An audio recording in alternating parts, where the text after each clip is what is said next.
प्रिय छात्रों, नमस्ते, शुभ संध्या।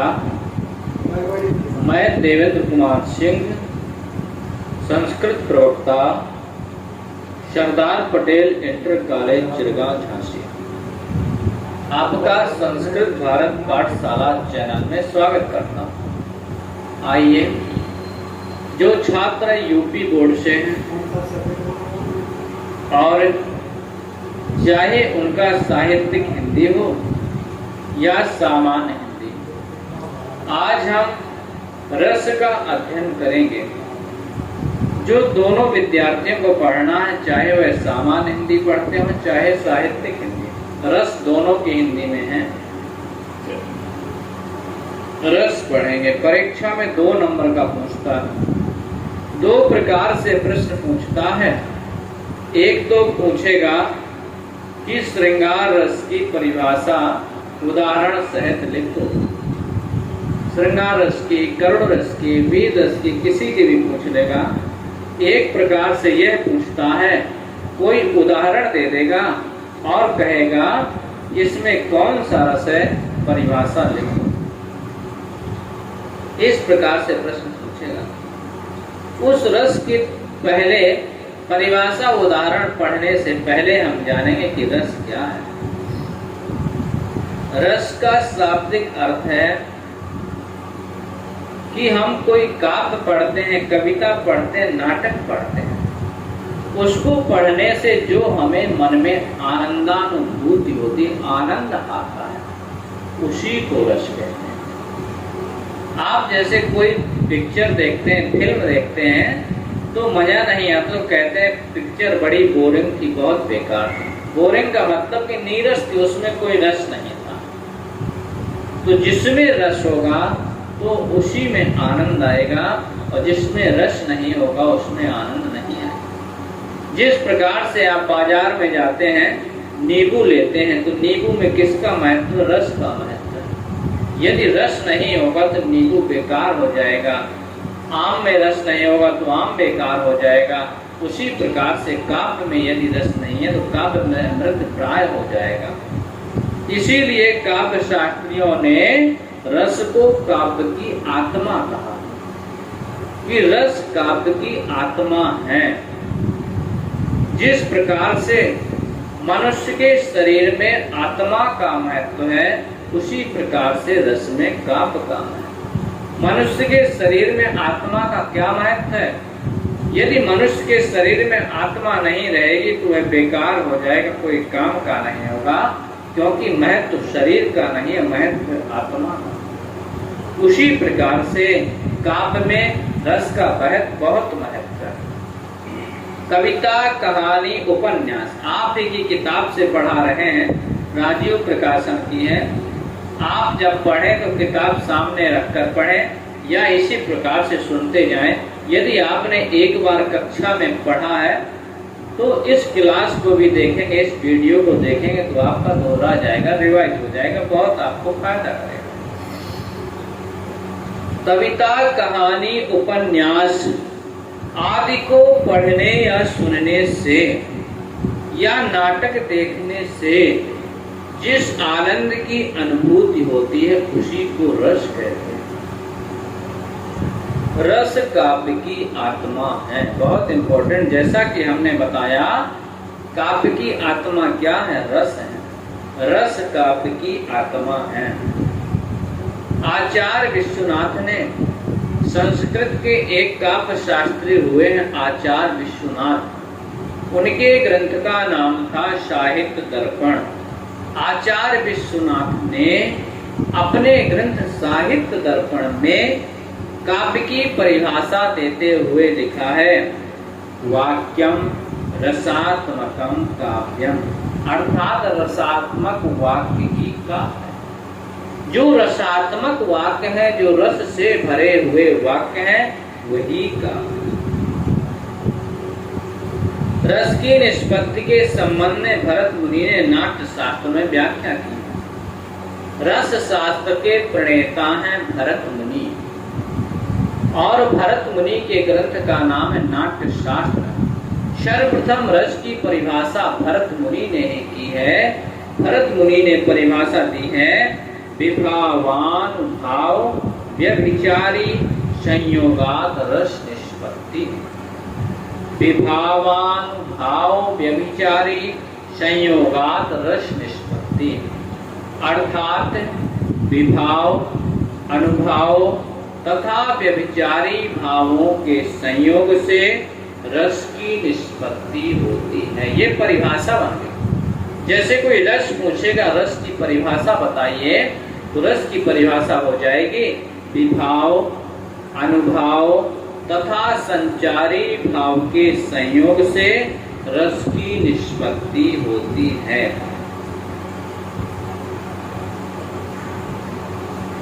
आगे देखेंगे। अब आप सीधे आ जाइए रस में। देखिए, विभाव के कुछ अंग, रसों के कुछ अंग होते हैं, विभाव, अनुभाव तथा संचारी भाव के संयोग से रस होता है। ठीक है, अब सीधे सीधे हम आते हैं रस में। अब रस टोटल कितने हैं? भरत मुनि ने रसों की संख्या 8 मानी है, लेकिन बाद में काव्य शास्त्री हुए, उन्होंने रसों की संख्या 9 मानी है। बाद में उन्होंने शांत नामक 9वें रस को जोड़ा है। संचारी भाव होते हैं जिनकी संख्या 33, जो हमारे अंदर हृदय के भीतर संचरण करते रहते हैं, बराबर स्थित रहते हैं। स्थायी भाव किसको कहते हैं? जो हमारे अंदर पहले से भाव स्थायी रूप से विद्यमान। शोक नामक स्थायी भाव भी हमारे शरीर के अंदर है, क्रोध नामक स्थाव भी है, रति नामक स्थायी भाव भी है। जो जैसी दशा होती है, जो जैसा समय होता है, वही स्थायी भाव उसी रस के रूप में बदल जाता है।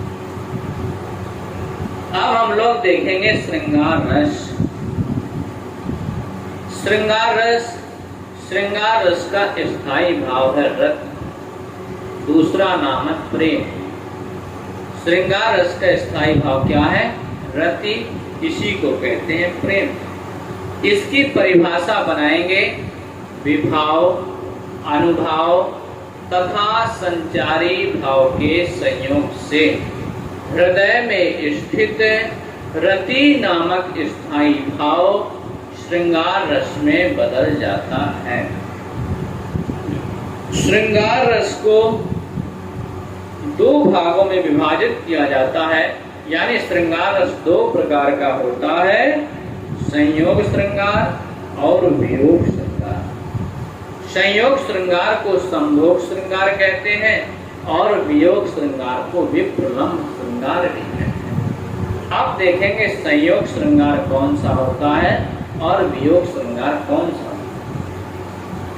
संयोग श्रृंगार होता है जहाँ पर नायक या नायिका के मिलन का वर्णन होता है, वहाँ संयोग श्रृंगार होता है, और जहाँ पर नायक या नायिका के बिछुड़ने का वर्णन होता है, वहाँ वियोग श्रृंगार होता है। ये कॉमन सेंस की बात। संयोग माने मिलन, वियोग माने बिछुड़न।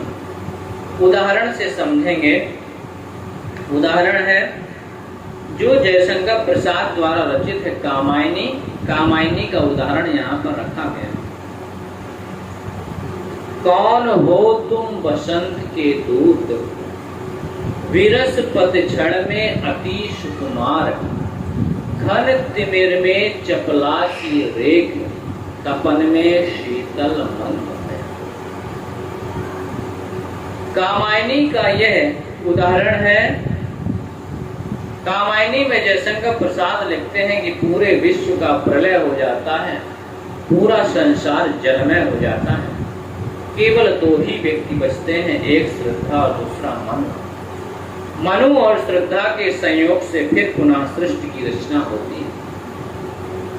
तो मनु श्रद्धा से मिलते हैं, श्रद्धा मनु से कहती है कौन हो तुम कौन हो? वसंत के, वसंत जैसे दूत तुम कौन हो? जिस प्रकार से वसंत ऋतु आता है, सब जगह खुशहाली ही खुशहाली छा जाती है। बसंत के पहले पतझड़ हो जाता है, बसंत में नए नए पत्ते आना शुरू हो जाते हैं, बड़ा रमणीय समय लगता है। तो इसमें कहा जा रहा है कौन हो तुम। श्रद्धा मनुष्य कहती है तुम कौन हो।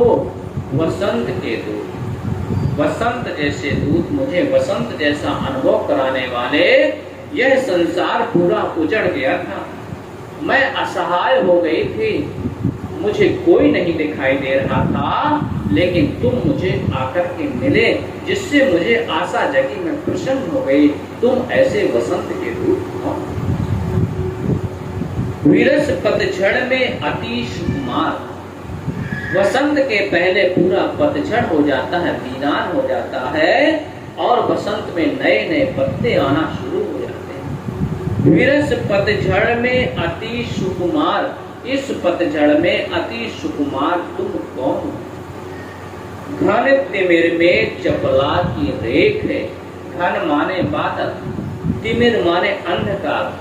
जब अंधकार यानी अंधेरी काली घटा छाई होती है और हमें थोड़ी दूर जाना होता है और बिजली चमक जाए तो प्रकाश हो जाता है, बहुत ही अच्छा लगता है। तो घन तिमिर में जैसे काली अंधेरी रात में बिजली चमक जाए, बिजली चमकने से जो अच्छा लगता है, सुख का अनुभव होता है, दिखाई देने लगता है, उसी प्रकार से घने घने काले अंधकार में तुम मुझे, आकाश में बिजली के समान तुम कौन हो। घन तिमिर में चपला की रेख है और तपन में शीतल मंद भय। तपन में अच्छा तप रहा हो, अच्छी गर्मी पड़ी और इसके बाद में शीतल मंद बयार वायु चलने लगे तो बड़े ही सुखान हो। इस प्रकार से समझेंगे हम शहर के बंद मकान में हैं, लाइट चली जाए 1 घंटे के लिए, इसके बाद आए पंखा चलने लगे तो बड़ी सुख की अनुभूति होती है। तो श्रद्धा कह रही मनुष्य तपन में शीतल मंद बयार कौन हो तुम कौन। तो यहाँ पर श्रद्धा और मनु दोनों नायक नायिकाओं के मिलन का वर्णन होता है, इसलिए यहाँ पर संयोग श्रृंगार। अब हम लोग देखेंगे वियोग श्रृंगार। वियोग श्रृंगार में नायक या नायिका के विछड़न का वर्णन होता है। जिस रचना में नायक या नायिका के मिलन का अभाव रहता है या नायक या नायिका के विछड़न का वर्णन होता है, वहां पर वियोग श्रृंगार होता है। जैसे उदाहरण से समझेंगे,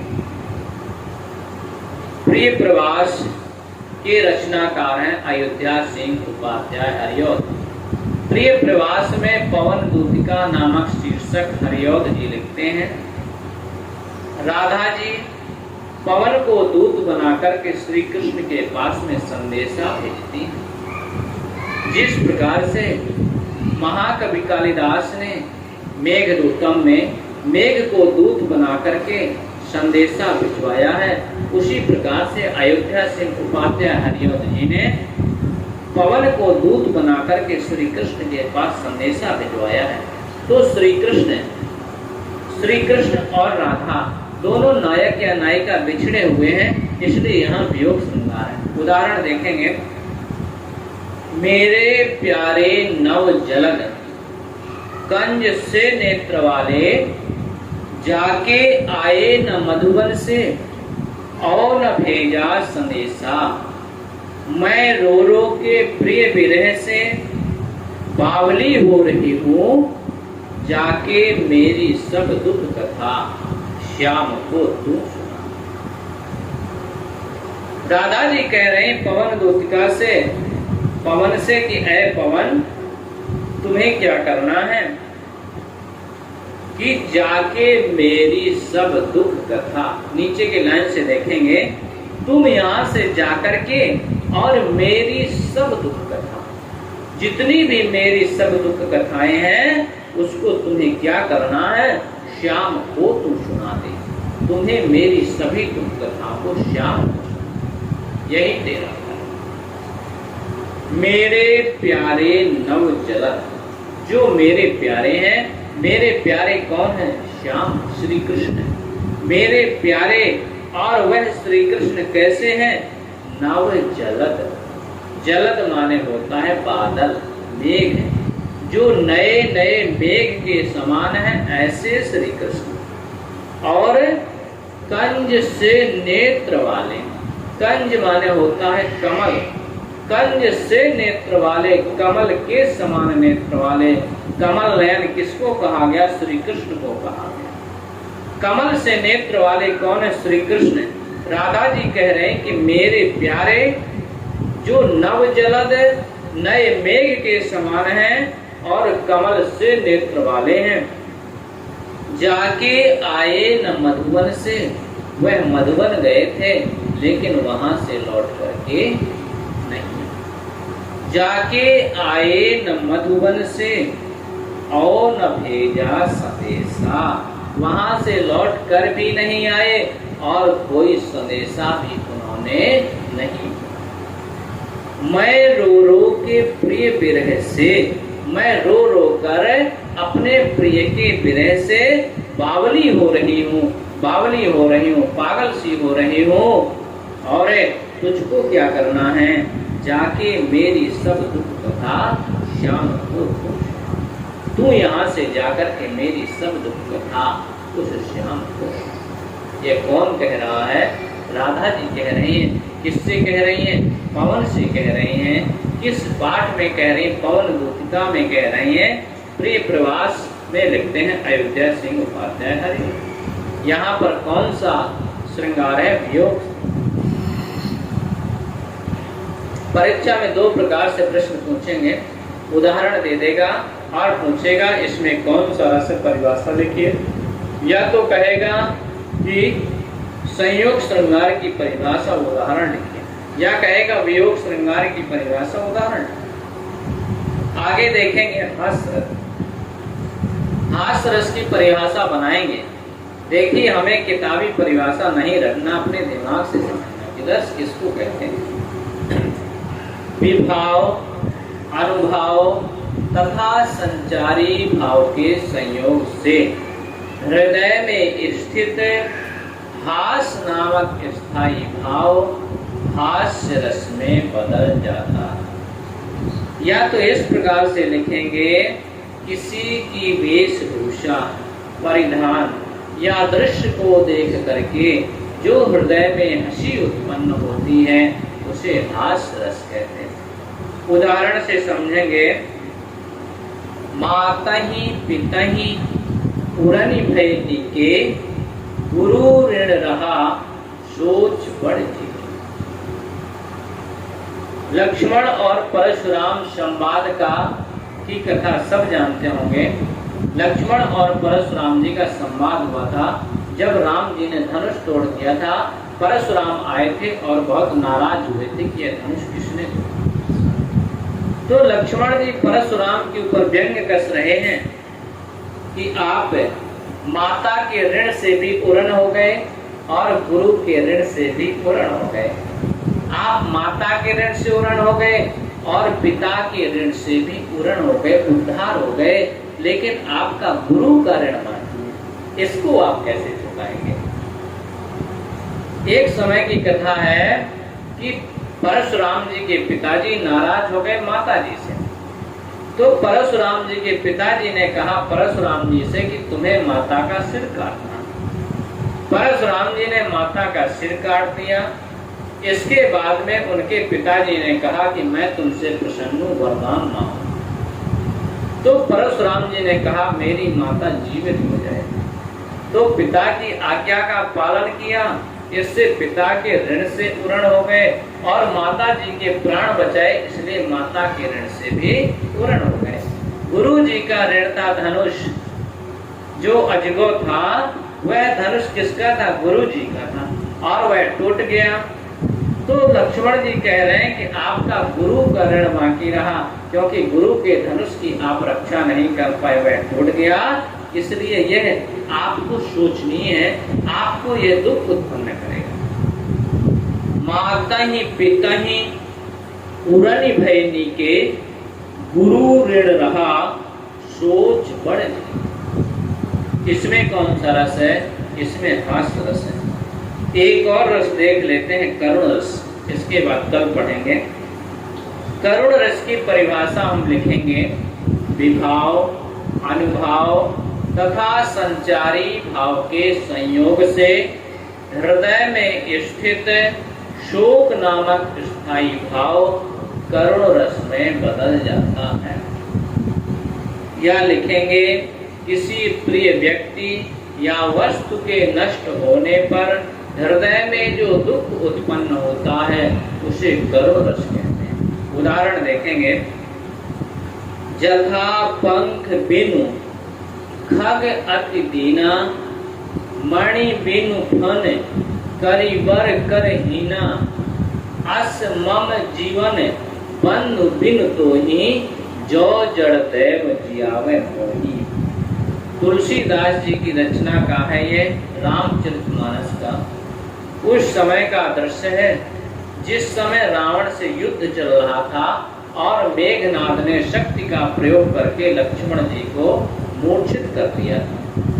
तो राम जी रो रहे हैं और लक्ष्मण जी से कह रहे हैं, यथा माने जैसे, पंख बिनु जिस प्रकार से बिना पंख के, खग माने पक्षी अति दीना अत्यधिक दीन हो जाता है, दुखी हो जाता है। जिस प्रकार से बिना पंख के पक्षी अत्यधिक दुखी हो जाता है, कोई काम का नहीं रहता, अचल हो जाता है, उसी प्रकार से लक्ष्मण के बिना मैं भी दुखी हूँ। मेरा अस्तित्व कुछ नहीं बचा, यह समझो मेरे पंख बन गए। मणि बिनु जिस प्रकार से मणि वाला सर्प होता है, बिना मणि के असहाय हो जाता है, मणि बिनु फनी और बिना फन का सर्प, करी वर कर हीना और कर माने होता है सूंड, करी माने हाथी, जिस प्रकार से बिना सूंड का हाथी हो, अस मम जीवन बंधु बिनु तोहि, उसी प्रकार से मम माने मेरा, जीवन माने जीना, बंधु बिनु तोहि, ऐ भाई बिना तुम्हारे मेरा जीवन उसी प्रकार से है जिस प्रकार से बिना पंख का पक्षी, बिना मणि का सर्प, बिना फन वाला सर्प और बिना सूंड का हाथी होता है, उसी प्रकार से मैं तुम्हारे बिना जी रहा हूँ। और जो जड़ देव जियावे मोहि, जो यह जड़ विधाता मुझको अभी तक जिला रहा। तो हम लोगों ने 3 रस पढ़े हैं, श्रृंगार रस जिसका स्थायी भाव रति, हास रस जिसका स्थायी भाव हास, और करुण रस जिसका स्थायी भाव शोक। 9 रस हैं, 3 रस कल पढ़ेंगे, 3 रस परसों पढ़ेंगे, इस प्रकार से पूरे रस को पढ़ेंगे।